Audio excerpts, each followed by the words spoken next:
좋은 땅의 높음. 에베소서 2장 6절입니다.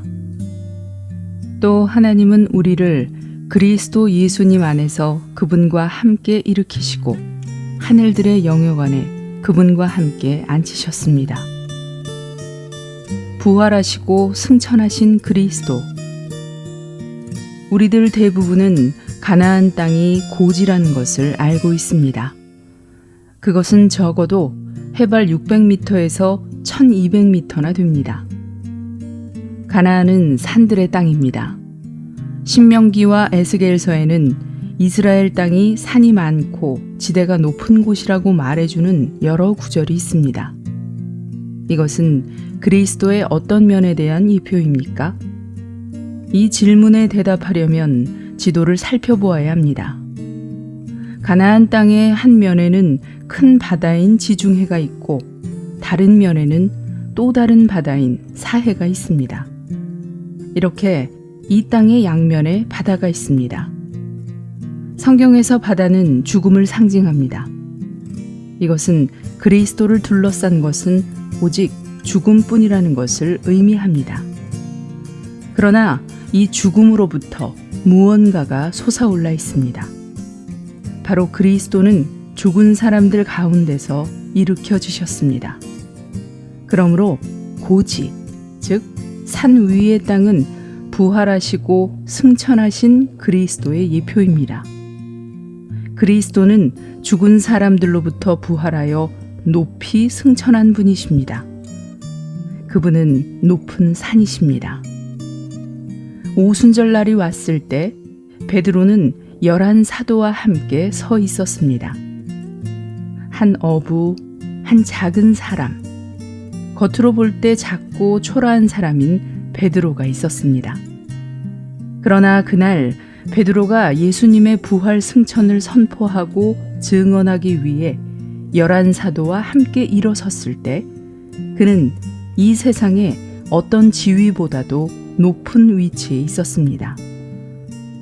이 세상에서 가장 위대하고 가장 높은 사람도 베드로와 그와 함께 서 있는 사람들과는 비교할 수 없었습니다. 그 사람들이 어떻게 그렇게 높여질 수 있었습니까? 그것은 그들이 승천하신 그리스도를 말하기 위해 서 있었고 승천하신 그리스도 안에 있었기 때문입니다. 그들은 산 위에 있는 사람들이요 하늘에 있는 사람들이었습니다. 그들은 이 땅에 있는 모든 것을 초월했습니다. 대제사장, 왕들, 백성의 통치자들이 모두 그들의 발밑에 있었습니다. 승천하신 그리스도를 체험함.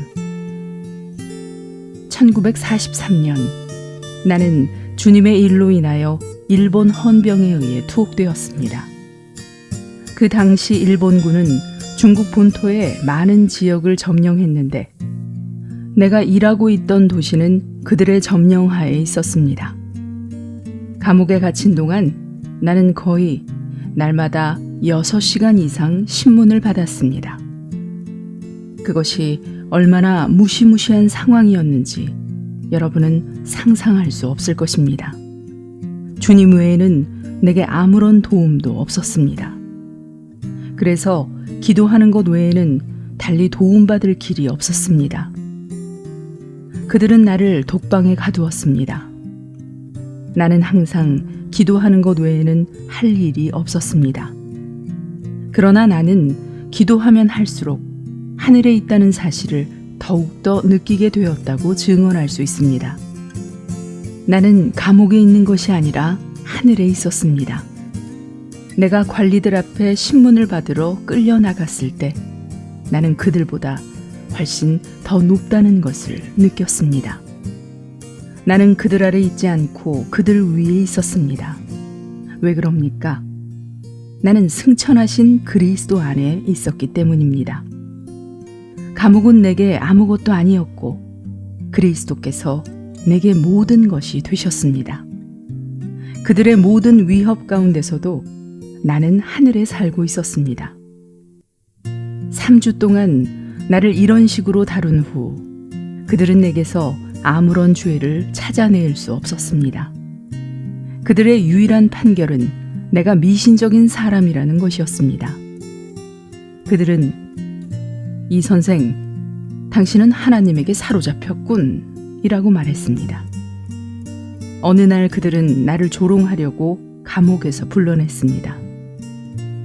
하나님과 국가 중에 어느 것이 더 중요한지 말해보시오 라고 내게 물었습니다. 나는 그들의 술책을 알아차렸습니다. 만일 국가가 더 중대하다고 말했다면 나를 더 이상 미신적인 사람이라 판단하지 않고 애국자라고 했을 것입니다. 그것은 내가 애국자인지 아닌지, 내가 국가를 염려하는지 안 하는지 알아내려는 의도였습니다. 나는 주저했습니다. 그들은 빨리빨리 말하시오 라고 재촉했습니다. 그들이 빨리라고 말하면 할수록 나는 더 망설였습니다. 마침내 그들에게 말했습니다. 내게는 하나님이 첫째입니다 라고 했더니 그들은 좋소. 오늘은 하나님이 당신에게 빵을 갖다 주게 하시오. 우리는 더 이상 음식을 주지 않겠소 라고 하는 것이었습니다. 이것은 또 다른 위협이었습니다. 바로 뒤에 한 그리스 청년이 체포되어 투옥되었는데 우리 둘을 조그만 감옥에 함께 두었습니다. 헌병은 그 청년이 그 도시에는 아무런 연고도 없고 나에게 들은 이야기를 다른 사람에게 말할 것 같지도 않아 함께 두어도 안전할 것이라고 생각한 것입니다. 저녁 식사 시간이 되었을 때 음식을 배급하는 일본 군인이 우리 감옥으로 왔습니다. 중국말을 못하는 일본 군인은 그의 손가락으로 하늘을 가리키며 나를 놀려댔습니다. 그것은 곧 그는 내게 아무것도 주지 않을 것이고 하나님께서 나를 먹여주실 것이라는 의미였습니다. 그는 그리스 청년에게 약간의 빵을 건네주고 내게는 아무것도 주지 않고 떠나버렸습니다.